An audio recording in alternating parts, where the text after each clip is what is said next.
Step beyond the veil that separates our world from the world of spirits with me, Kalila Smith, as we uncover the mysteries of the afterlife.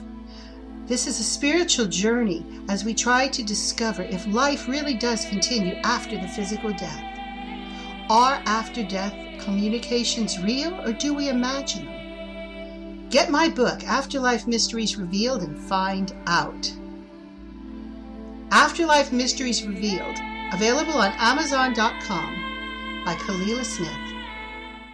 Welcome to Scary Stories with Kalila. We are going into our next season, and Merry Christmas. Happy holidays to everybody.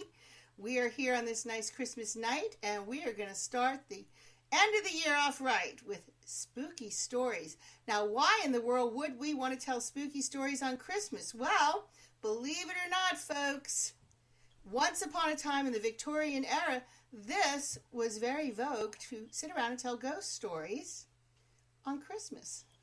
And the reason for this is because the original holiday, Yule, that was right around the winter solstice, the end of the year, the longest night of the year, the coldest night of the year, the darkest night of the year, this was considered to be actually when the veil between the two worlds was the thinnest, but eventually got all rolled into the Christmas holiday, and that title got pushed to Halloween. So now it makes sense.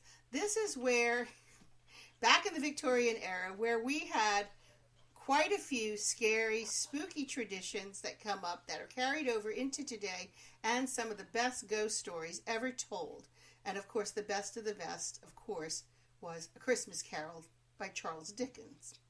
And Allan knows a little bit extra about Charles Dickens that the rest of us didn't know. He actually published a paper on scariest stories to tell around the Christmas tree. Wow.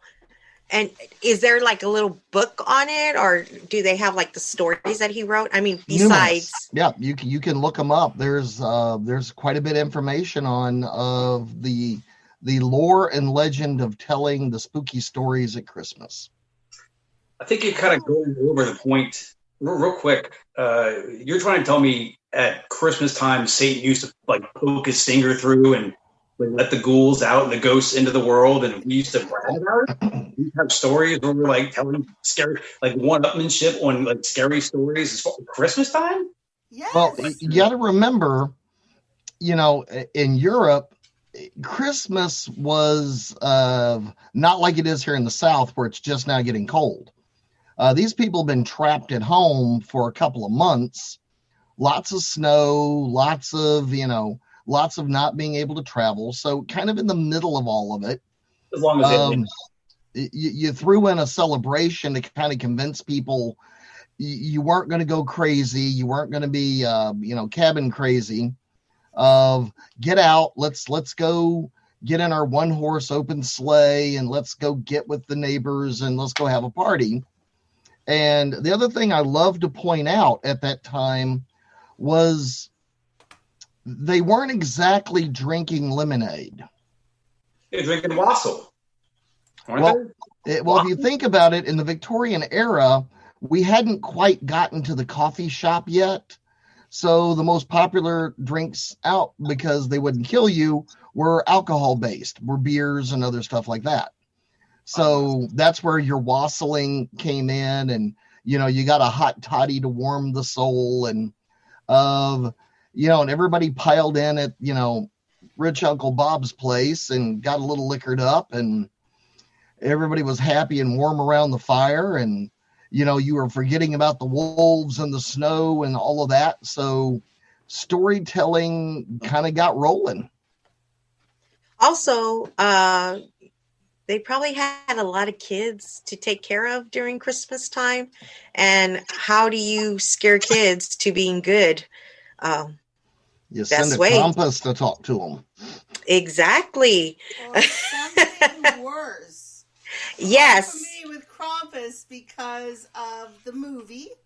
And, Krampus has become a very popular character in New Orleans. Last year, they even had a Krampus parade, even though it's not really native to us.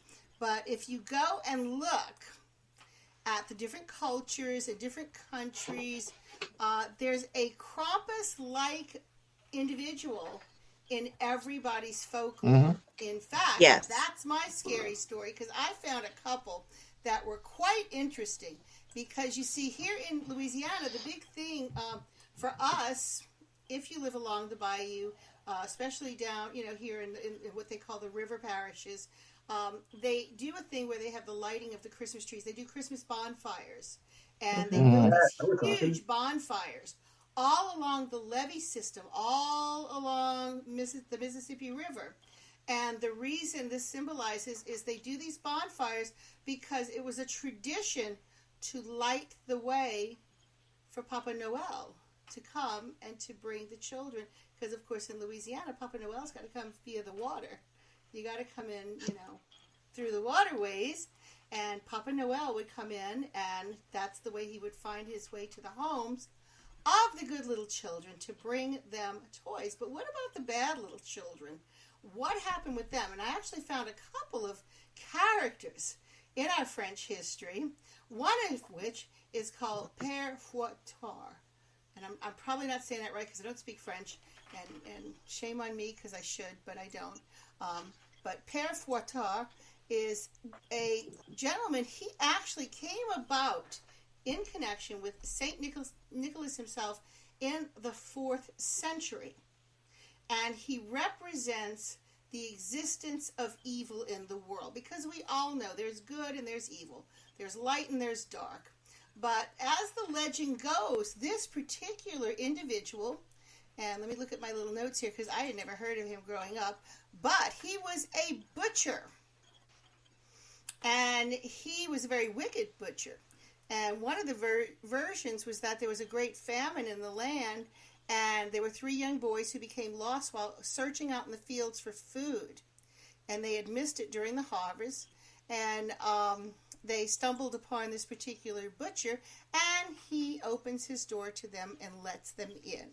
But instead of giving them food and shelter for the night, the butcher kills the boys and then hacks their bodies into pieces, throwing the pieces into a barrel of brine, which is salt water, along with a butchered pig that he was preserving. His intention, of course, is to increase his profit by including the boys' remains as part of the pork that he's selling.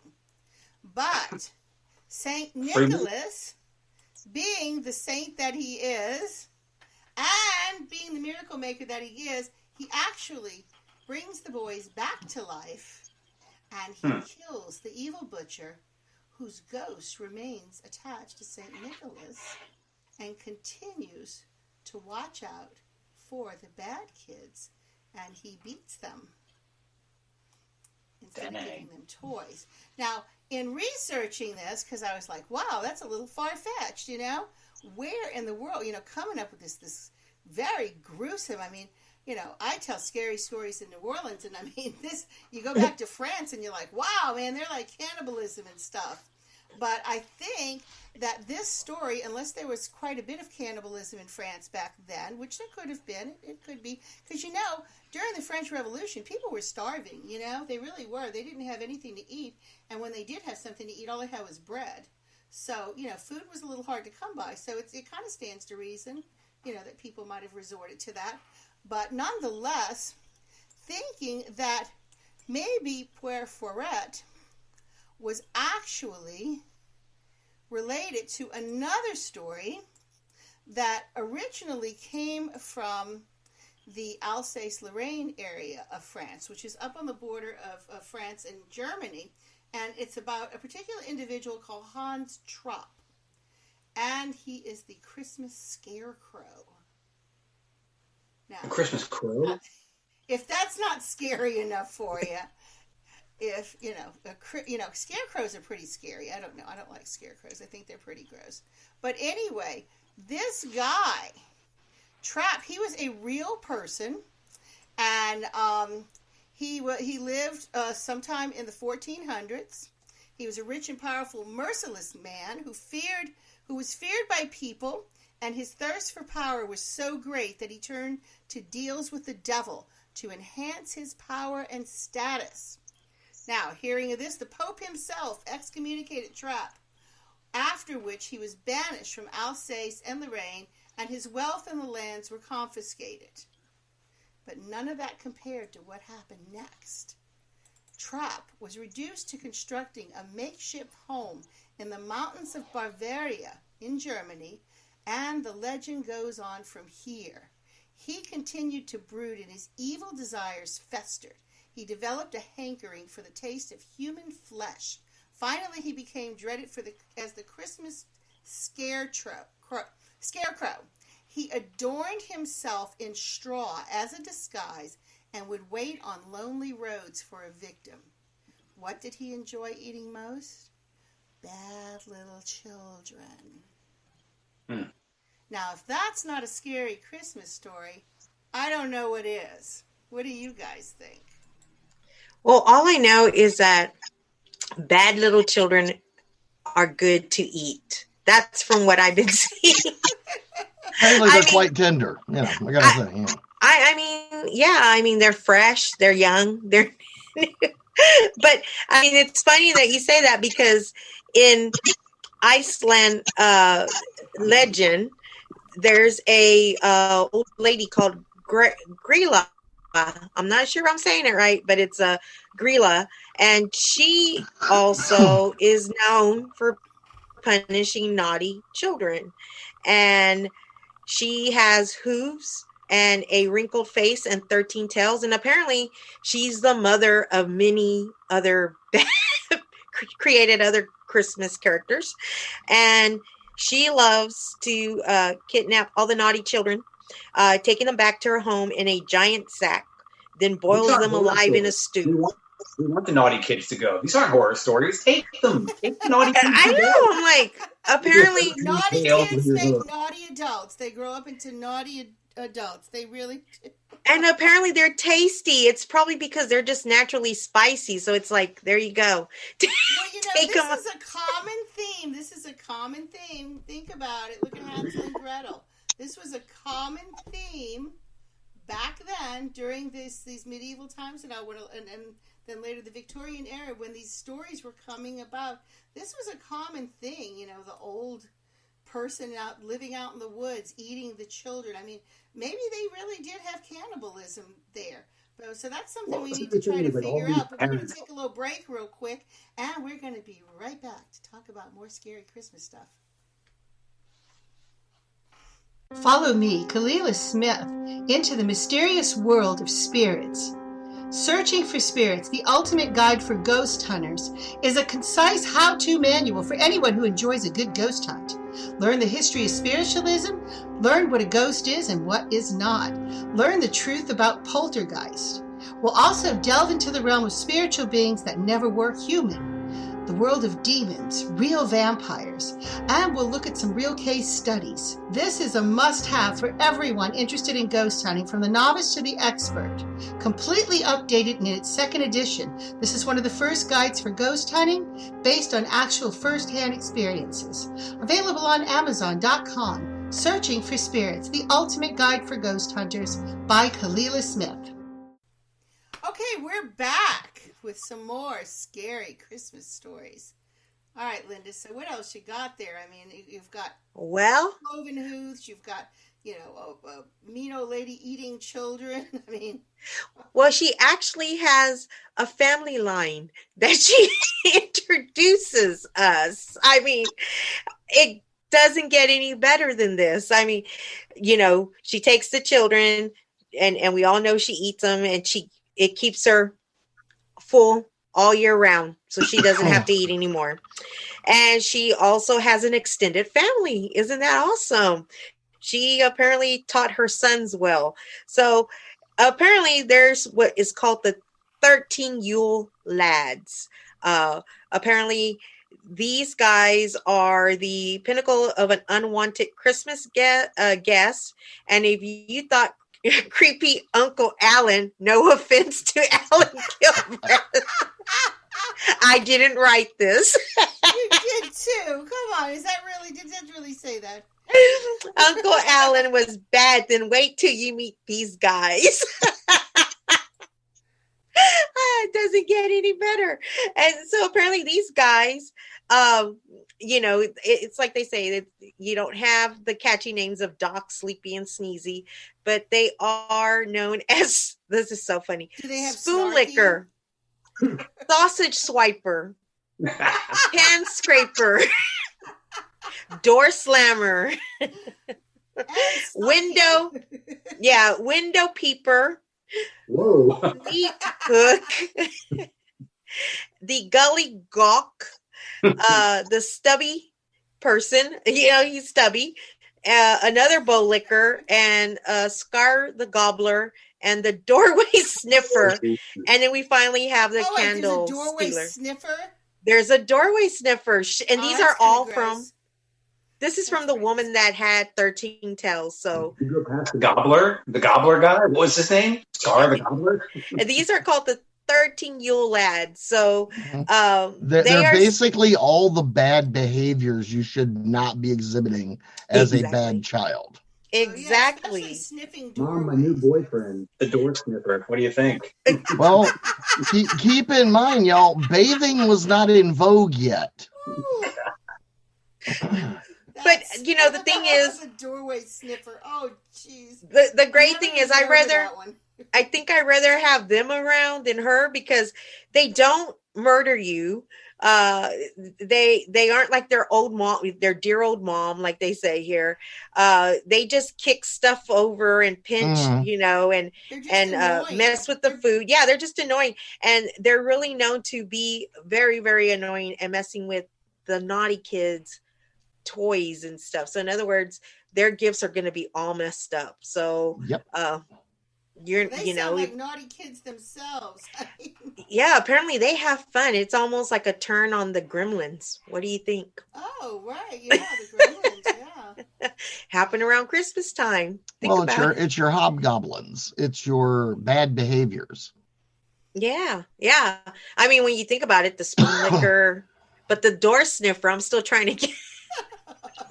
Once again, y'all, bathing was not in vogue yet. But a door sniffer. I mean, I guess those door. smells All right, well, you think about Is it. it because All right. it lingers? No. All right, well, think about this. Okay, think about this. You go to let the dog out, right? You open the door. The dog stands there and starts sniffing. It doesn't go out. It didn't come back in, so you're standing with the stupid door open. So think about your kids. They're about as bright. So they're standing there with the door open, letting the night air in. And as people know, you can smell it when it's raining. You can smell it when it's snowing and that kind of stuff. So, these little knotheads are standing there with the door open. I don't know, Allan. The way you're making it sound, I'm just picturing somebody going and squatting down by the door and sniffing the door. I mean, you explained it with the dog, but I just can't see with the door open and saying, "You little door sniffer," close that door. All I keep on picturing is little kids sniffing the door. Yep. Oh, I wonder if it's those little kids that always bother you when you're in the bathroom. I wonder if that's why the adults call them door sniffers. No, we've called them yard apes. We've called them ankle biters. We've called them a variety of terrible names for many, many, many years. Because there's always those kids that stand by the door when their parents are in the bathroom, and they just, So maybe those were the doors. Just saying. Real quick, what was another name again? Well, give me one more name. Well, I mean, it was just so funny. We have Spoon Licker. Yep. Sausage Swiper. Sausage Swiper. We didn't have any names. Pan Scraper and the Door Slammer, the Window Peeper, the Meat Hook. The Meat Hook. Oh. The Gully Gawk. The Stubby, and then we have the Bow Licker. I bet the Bow Licker and the Spoon Lickers are twins, because Spoon and then the Skyer Gobbler, the Doorway Sniffer, and then the Candle stealer. So And this is in where? This is in Iceland? apparently this is also in the Iceland area because she is, I mean, they are the kids to Grayla. So, God. Only in Iceland, folks. Only in Iceland. so yeah. Keep I in love mind, the way- those people spend a lot of time frozen in place. That's all I got to say. Drinking a lot, obviously. I don't know, but when I read this article, I think Allan was behind this article. I Nope. don't know because Mm-mm. when they put Uncle Allan in here, and then when you read this article, and I'll have to send this to y'all privately. I That's know, hilarious. Kevin, you'll love it too because it's called Creepy Christmas Folklores, and I mean the way the person wrote it, they wrote it with added, that nonchalant attitude. I mean, they're just, I made it sound really nice the way they wrote it. That's, You got to appreciate these folklores. Dude. No, I mean, guys, just look at Grimm's fairy tales. And I don't mean the edited for American version. Oh, no. I Yeah. mean, you get the real Grimm's fairy tales, man. Those things are rough. Yeah. Yeah, They that's are. true. That's Give us a true. little taste. Give us a little taste. Oh, well, let's just go with the Three Little Pigs.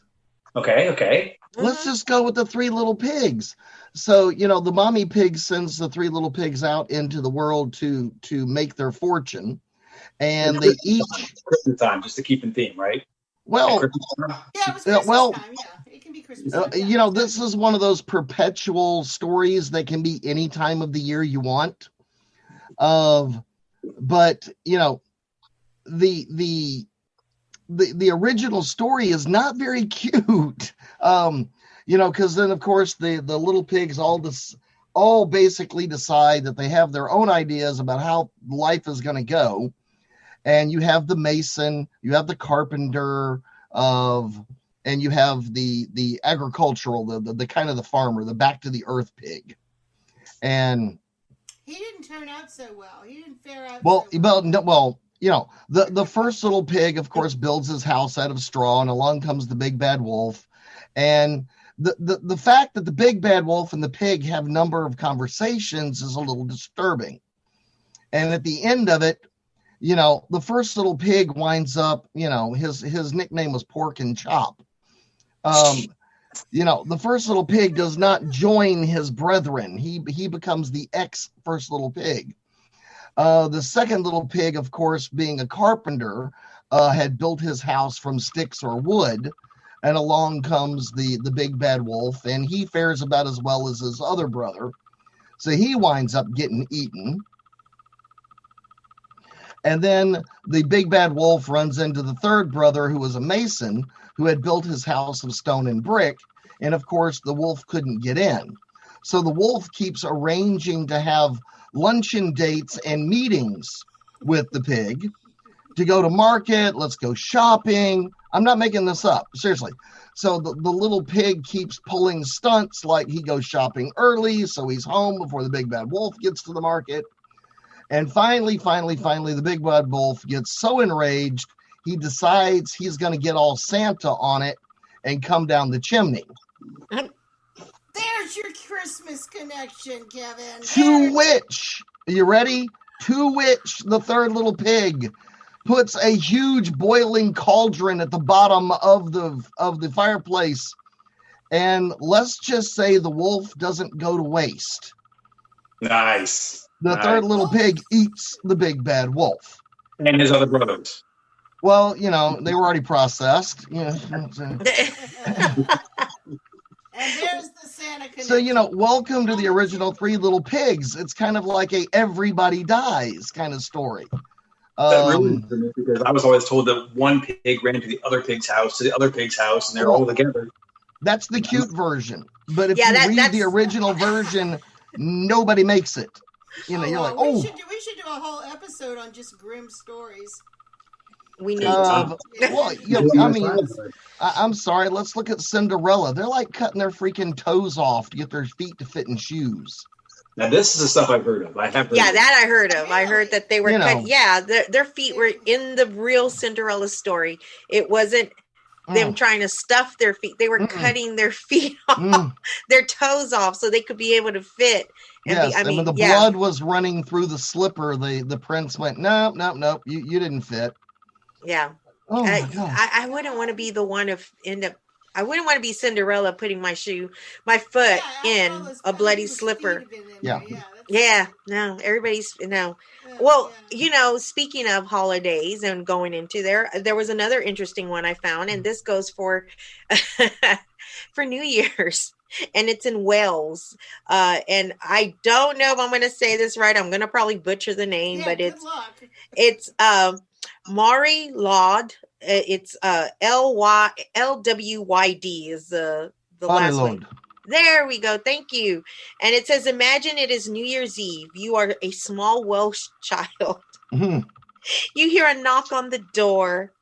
You open it. Looming over you is a creature with a horse skull, wearing a long billow cloak and trailing by people chanting. In the horse eye cavities are fake eyeballs. Its mouth is slightly ajar. You are paralyzed in terror. As you wet yourself in fear, adults around you wish each other Happy New Year's. Some of that stuff those people was drinking really made them quite cruel. They must have had fun with kids. That's one I could do. I would love to play that joke on some kids and just be like, Happy New Year, everybody. Did you ever see Baron Munchausen? No. If you've never seen Baron Munchausen, you need to go watch it because they do all of that in that movie. Oh my God! Oh my goodness! Yeah. Write that down, Lynda. Write it yes. down. Make sure you text that to us, Allan. Baron Munchausen. Yeah. And we're going to take another break, and we're going to come back and see what Kevin found because I know Kevin was out cleaning those moats, and he found some interesting stories in the process. So we'll be right back. Submitted for your approval. New Orleans. Seductive, magical, mysterious, and haunted. There is no place on this earth with as much ghost and vampire activity as New Orleans. Imagine, if you will, a tour that takes you to sites in the French Quarter of actual documented hauntings. The Haunted History Tour is just that tour. Every day, every night, all year round. This tour has been featured on ABC, CBS, NBC, and CNN, and it's available to you. Are there ghosts and vampires in the French Quarter? Find out by taking the tour that everyone is talking about, the Haunted History Tour. For more information, call Haunted History Tours at 861-2727. That's 861-2727. This is not a Halloween spookhouse. This is real. And we are back again. So we're just having a good time here talking about these old Christmas traditions and Christmas scary stories that everybody has found going back through the archives into the Victorian era. Now, Kevin's our guest for the night, and we've known Kevin a long time, and he's a plethora of scary stories usually. But I know that he's been looking up some of these Victorian ones. So what did you find? Actually, don't mean to break. Actually, 1 second here. I'm having some more wassail brought to me right now. Thank you for having me. There you go. Sorry, appreciate it. Always professional. I kind of was thinking about this, like actually, I'm not sure the time zone or the time frame of this happening, but I really kind of want to look at the Nutcracker, if we could, for a second. Just because I'm a very good dad, and about 7 or 8 years ago, I had one of my daughters was in the Nutcracker. Okay, so I know what the Nutcracker is, and so we go to see her do ballet, and she's like 8. Okay, so we go there, and we know all the movements, all the songs, and here comes my daughter, and she comes out with a candle. She's an angel. She comes out. She turns around once and leaves the stage. And that was it. She never came back on for the entire performance. And we're like, It's like 2 hours and 2.5 hours, whatever. We're like, oh my God. So, okay, next year, 365 days roll around. She's like, I'm in it again. We're like, well, okay, we're going to come, of course. We're good parents. We're going to go see. What role are you? I'm the angel. Oh, listening. So, sure enough, her time comes on. She comes out, little cute, turns around once, leaves again. Same thing. Oh my God. Anyway, so sitting there thinking about it, and the story is kind of intriguing because we dress it up like it's some sort of like pretty cute thing, like it's royal and majestic. Mm-hmm. But what's really going on is, as I understand it to be, it's a Christmas night, and there all the presents are being given out, and there's this girl named Marie, and she has a bratty brother, of course, given the wonderful Christmas gift of a nutcracker. Yay! And she puts it down, and her bratty brother comes and finds like the biggest nut he can find, and he's putting it in you guys' mouth and like trying to crack the nut, and it breaks his jaw. We know this part of the story, and that's fine. So what happens is she's sad, and he doesn't care, and they go to bed, and in the middle of the night she decides she wants to go see her little nutcracker, which is kind of weird, little doll obsession kind of thing going on there. So she goes downstairs and sees her nutcracker, and as she's hanging out with the nutcracker, I can't remember at this point now, she somehow just shrinks down to doll size, or she's human size. Either way, at this point in the play, we're all thinking it's very pretty, but let's not gloss over the fact that at this point, hundreds of rats just pour into the house from all over. I mean, rats. Like, okay, so like, I don't care if they're wearing Duke costumes. There's a bunch of rats that just pour into her house. And at some point she becomes small, and she's like the size of a rat, and the Rat King comes out, and from what I understand in the story, he has like 7 or 8 heads. The guy in the play did not have 7 heads. He had 1, and he was like walking around all like a little prince. But I mean, he was the Rat King, and he had 7 heads. So like this massive battle ensues with like this nutcracker army and other little toys, and they're fighting this cadre of rats that have infiltrated this house. They're infesting all over the place. So this so far this wonderful Christmas story. But so there's rats fighting, and Marie's nutcracker is like the main guy, the main fighter, like the army guy. And he can't defeat the Rat King with 7 heads at Christmas time. And so Marie, in a stroke of good fortune and luck, takes her shoe off and throws the shoe at the Rat King. And it apparently like diverts his attention just enough for the nutcracker to kill the Rat King. And so then what happens is, I guess she grows back up real quick, like returns to normal size, and goes to bed somehow after this slaughtering of all these rats in the house. And the next day she's so sad that she goes to see her nutcracker, and she somehow shrinks back to nutcracker size, and they live together forever. Never mind, her parents no longer have a daughter, but like she's now like stuck as this little nutcracker sized person. What is she doing for the rest of her life? You guys, this is scary. Rats? Murder? Nutcracking? Go on. And in her I never looked at that story like that ever. I never did either. And it was funny because ballet as a kid, I was always in the ballet of well, the Nutcracker is one of my favorite, and I mean, you did say every scene, but when you look at it at that point, I never did look behind the story, but I always thought it was kind of odd, how we have rats and we have a Nutcracker, and it's her godfather or her uncle. Wait for the Nutcracker. Every year it's like polite society's like, we're going to the Nutcracker, dear. Put on your Sunday finest. Let's go. Let's go watch the rat get slaughtered on stage. Like by a broken-jawed Nutcracker. Now wait, what did the angel have to do with it?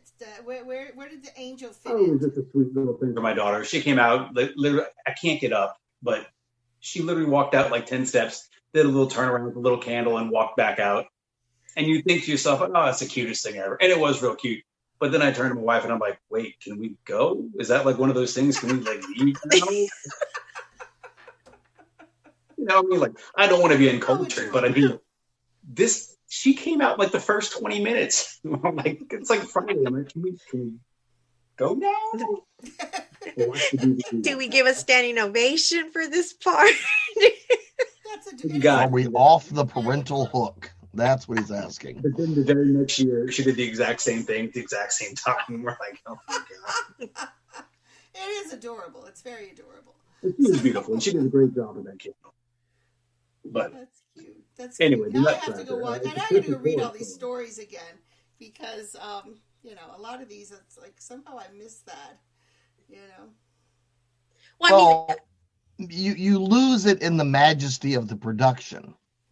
But if you look at these stories, if you look at any opera, I mean, honestly, pick any opera you want. At some point, you have to kind of go, huh? It just, you look at Wagner, you look at all of the, you look at these crazy, crazy productions. And as anybody I do not remember who once said it, but they said, anything too silly to be said can be sung. Makes sense. And you look at Swan Lake, you look at, all of these great ballets, you look at Swan Lake was when you actually look at the stories, they're pretty morbid. Yeah, Swan Lake was very tragic. It was just look at Romeo and Juliet. Morbid. Yeah. Very, very I mean, at what point is that not a little emo couple trying to die? This explains a lot for me. I feel like I'm talking to my psychologist or something.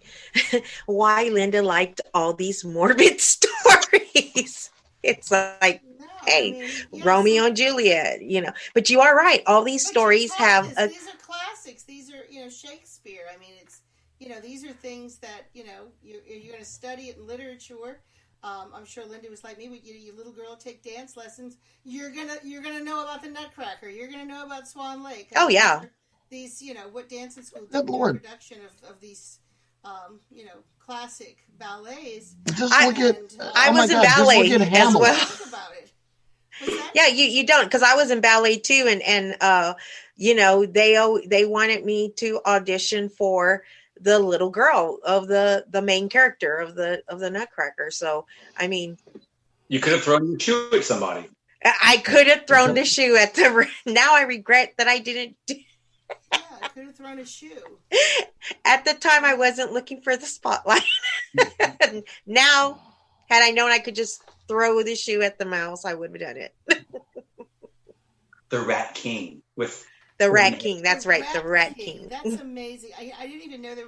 I don't even remember. I must have whitewashed everything in my childhood because I don't even remember rats being a part of that story.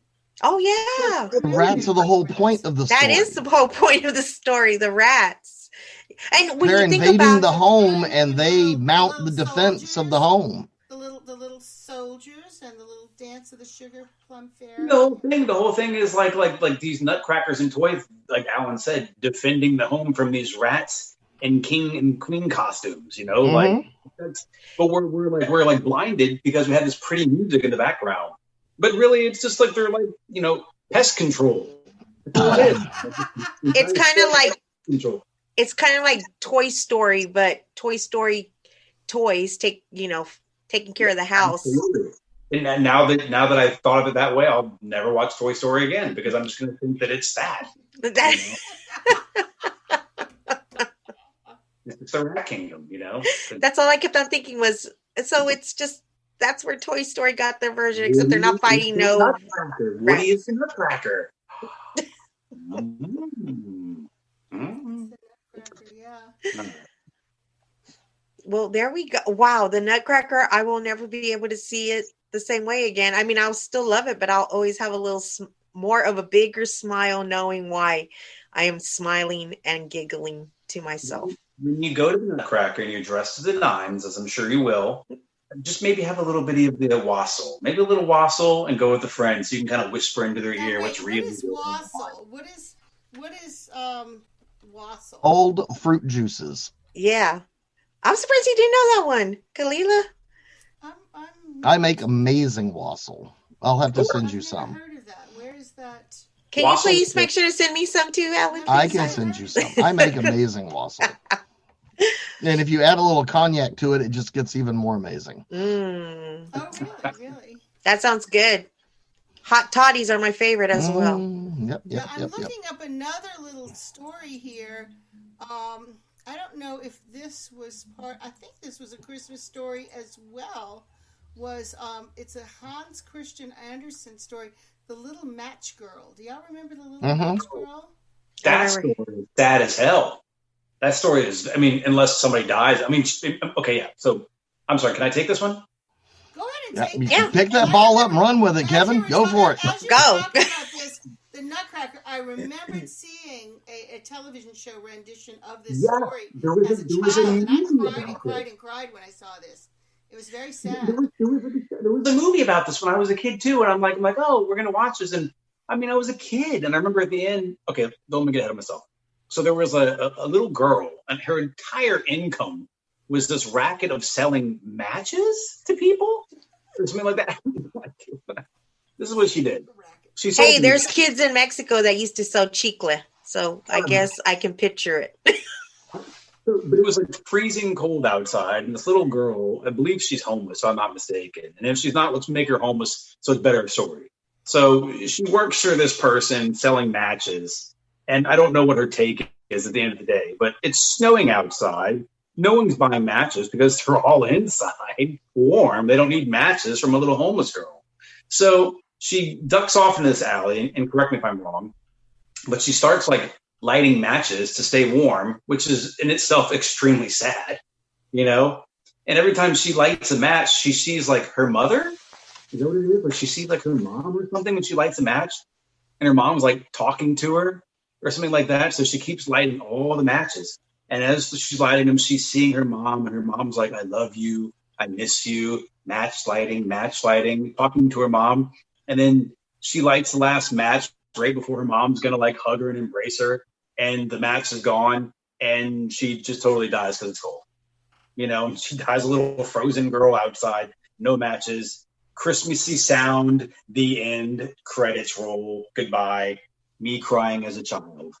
Oh my God. I kind of had a feeling you were going to say that because when you're saying that she's lighting the matches to keep warm. He's lighting matches. I kind of knew where it was going. But the thing is, it's supposed to be a given.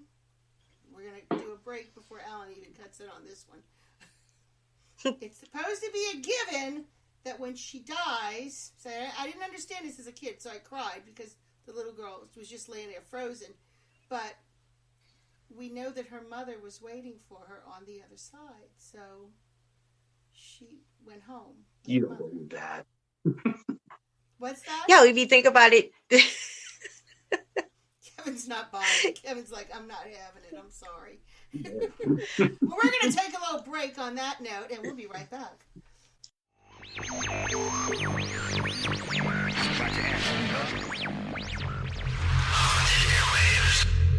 Conversations with your chilling messages from spirits and odd interviews. Imagine it's the year 2020.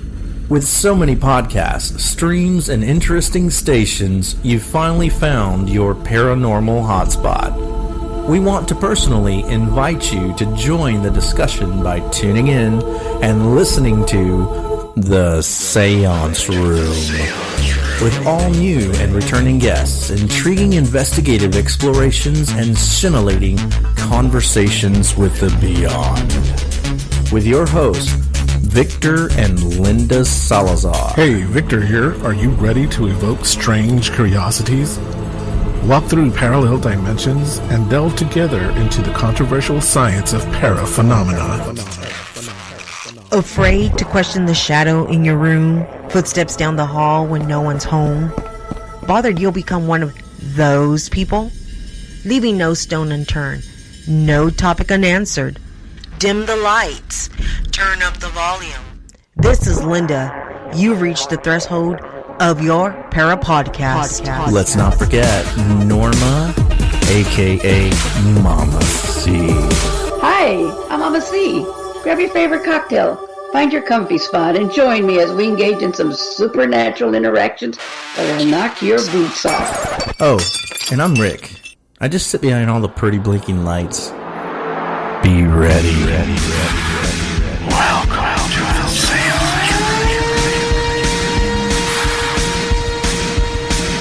Haunted airwaves. Conversations with the beyond.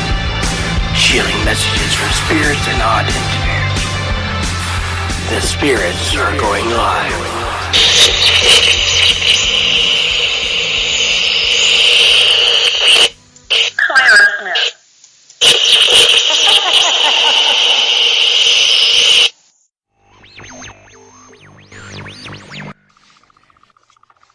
Okay, so we are back, and of course, last but not least ever is our resident skeptic, Allan.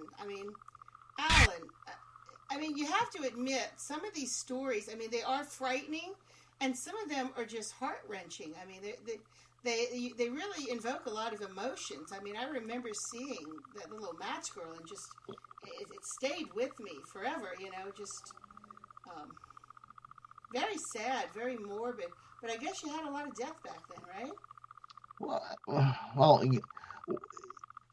you've kind of got to set the Wayback Machine and kind of catch up with the times. Bathing was not in vogue. There's no such thing as birth control. Most people have 5, 6, 7, 8, 9 kids, of which maybe a third of them, maybe a half of them live. So, when was the last time you were worried about a wolf carrying off one of your children? It's not a modern problem. When was the last time you gave your 5-year-old a nice big bowl of beer and oats for breakfast? Yeah. We look at this and go, what? And you're like, well, but those were the times. Drinking water would kill you. That's why we drank wine and we drank beer and we drank we drank these things that had been fermented because it killed all the terrible things in the water. So life was kind of rough. The little old lady who lived in a shoe had so many children she didn't know what to do. Look at Hamlet. I know what she should have done. Yeah. She should have lived in Iceland. Let's just say that. Yeah, well, that way the tiger cat of Iceland could get the children in the snow and the elves and stuff. We think of elves and gnomes and that kind of stuff as these wonderful little characters from Tolkien these days. 100 years ago, elves were these vicious little things in Ireland that would steal your stuff. And, it was in Iceland, if they don't like where you're building the road, they'll shut down production. They actually have a for lack of a better word, they actually have an elf interface person. Oh my goodness.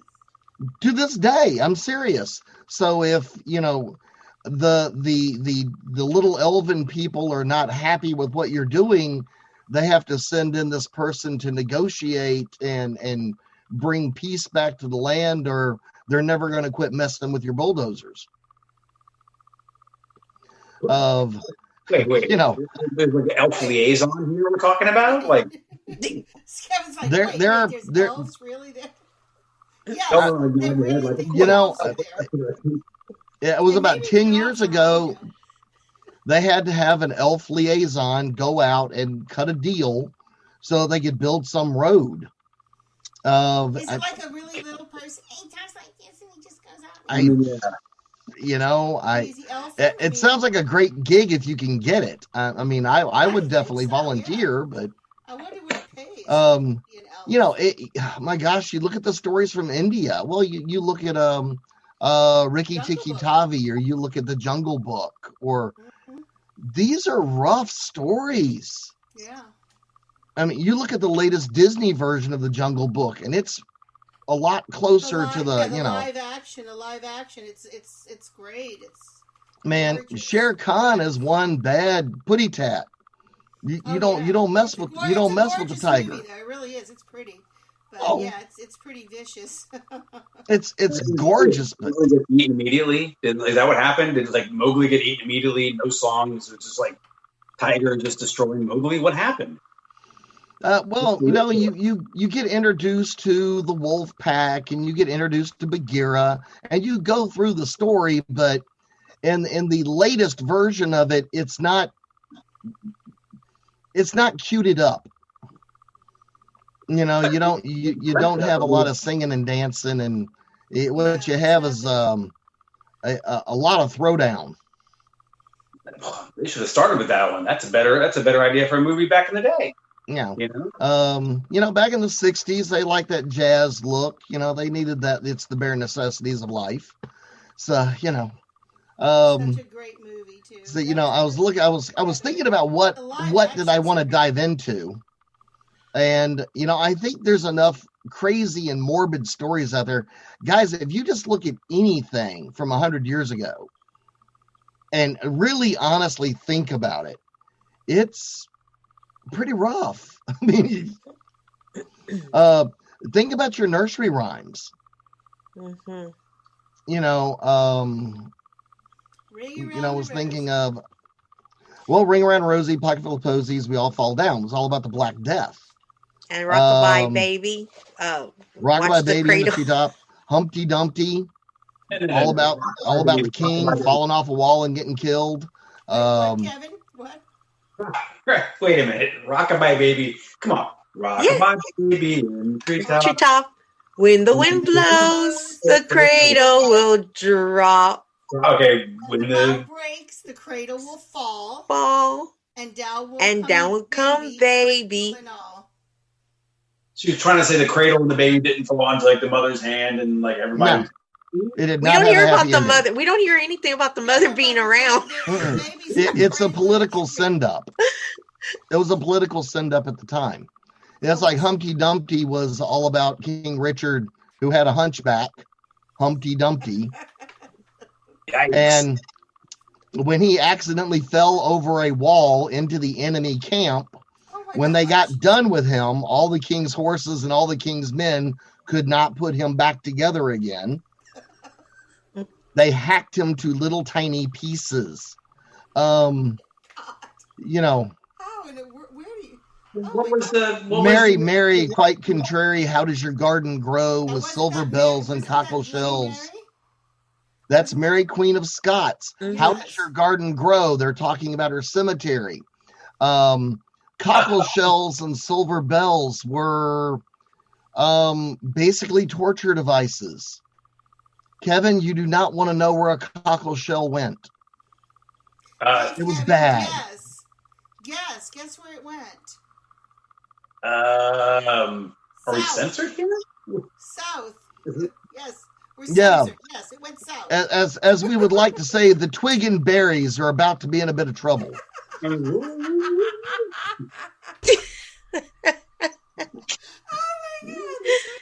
Oh gosh, okay.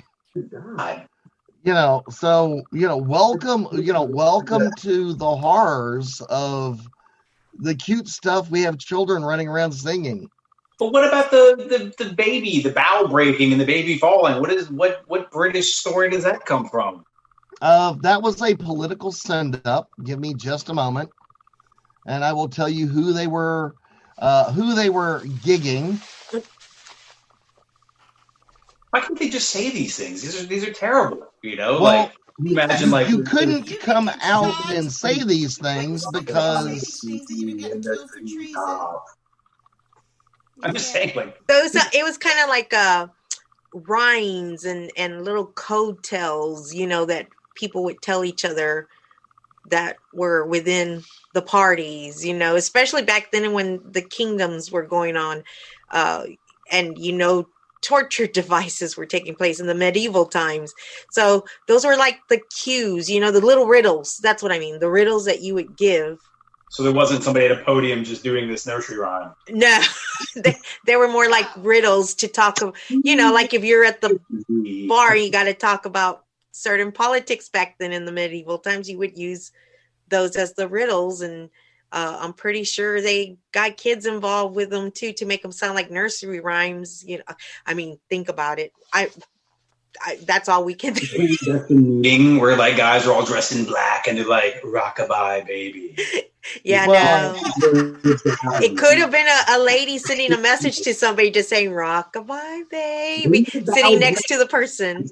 Well, keep in mind, it was highly rumored that King James, couldn't actually have children, and the baby that was supposed to be the son of James was believed to be somebody else's, and they smuggled him into the birthing room, and thus the Protestant wind and the forces blowing against them would make the brow break, and all the house of cards built around this would come tumbling down. There we go. So That was excellent on the fly. not literally a baby falling out of a tree. So that's comforting. Yeah.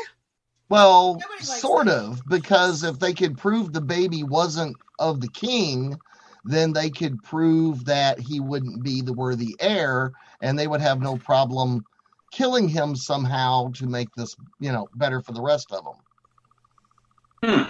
And it wasn't study always the British great. monarchy. There's a whole lot of dead people in it. I was gonna say it's not always great to be the firstborn, also to the monarchy, because, the cradle could fall, even meaning the child, because they did sometimes kill the Poison 'em, kids. kill Yeah, 'em. poison, kill him. Because it was all about a political move for kingdoms. Somebody else wanted to take and be the king or queen. I will give you one of the greatest things you could ever watch. It is a BBC production from the early 70s, and it is called I, Claudius. And it is the life and times from Tiberius through Caesar, all the way down to Claudius.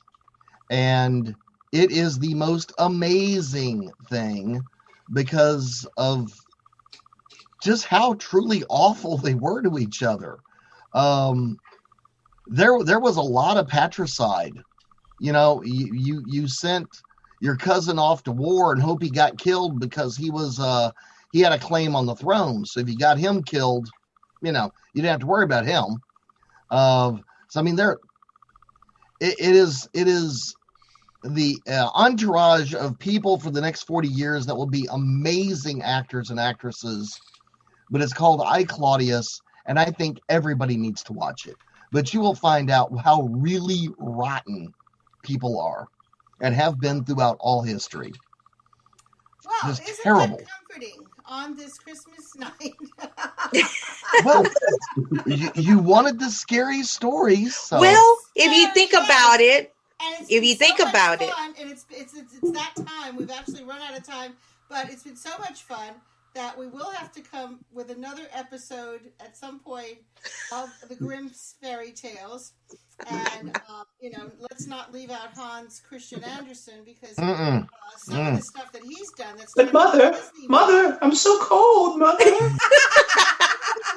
Shame on you.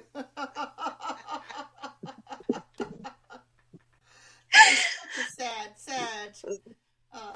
little movie. I'll never forget that. It was just, it burned a hole in my memory.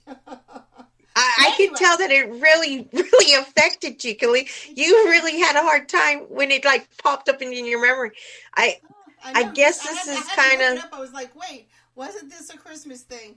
But anyway, so we're going to have to get rolling because we are out of time. So join us again for another episode of Scary Stories. And maybe we will delve more into the Victorian stories because they certainly are gruesome, to say the least. Thank you, our guest, Kevin, for joining us tonight. And it was a lot of fun. Hopefully you'll come back and join us again sometime. And good night, everybody, and Merry Christmas. Pleasant Merry Christmas. Good night. Hush, little baby, don't say a word.